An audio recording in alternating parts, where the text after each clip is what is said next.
All right, so our last two ways where we may have a defective contract or a defective agreement would be duress and undue influence. So duress is an act of destroying somebody's free will by force, threat of force, or bodily harm, okay? So if somebody enters into a contract because they're being duressed into it, somebody is forcing them to do it, or they're saying, sign this contract or I'm going to hurt you, okay? That would be an instance of duress. That contract is void or voidable, okay? Duress can be physical or economic, okay?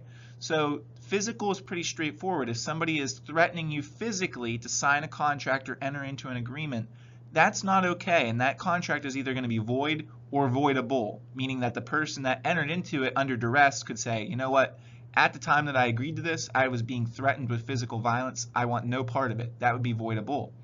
Okay, economic would be maybe somebody is saying you need to sign this or I am going to withhold your pay. So imagine if you have a job and your boss comes to you and they say, I want you to sign this agreement for one reason or another. If you don't sign it, I'm going to withhold your paycheck and all of your upcoming paychecks as well. That would be an instance of economic duress, okay? Money duress.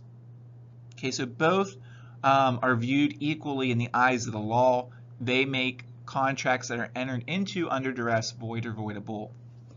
Okay, undue influence. Now this is when one party uses power to create an agreement, okay, that's very favorable to them.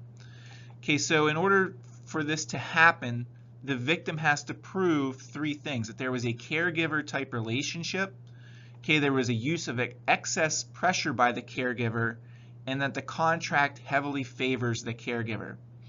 Okay, so an instance or an example here would be, suppose that we have a son or daughter taking care of their elderly mother or father, okay?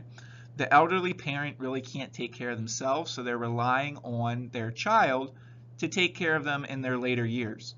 Okay, that would establish a caregiver type relationship. The child is taking care of the parent. Okay, now imagine one day that the child comes to the parent and they say, you know what, I want you to cut my brother and my sister out of the will. I want to get 100% of everything that you leave behind after you die, okay? And they're going to say, you know what, if you don't do this, I'm going to no longer take care of you. I'm going to just let you figure out how to take care of yourself. Okay, that would be using an excess amount of pressure by the caregiver. Okay, they're not in a position to do that. That would be undue influence. And then the final thing is the contract has to heavily favor the caregiver. Well, in this instance, it definitely favors the caregiver. Okay, the caregiver is getting all of the assets that the parent is going to leave behind, and the parent really isn't getting anything out of it. They're actually losing. They're leaving their one son or daughter without any sort of inheritance. Okay, so this would be an example of undue influence. It's when one party uses power to create an agreement that's very favorable to them. Okay, so in instances of duress and undue influence, those are going to be defective agreements, and they're going to be either void or voidable by the party, okay, that is experiencing the duress or the undue influence.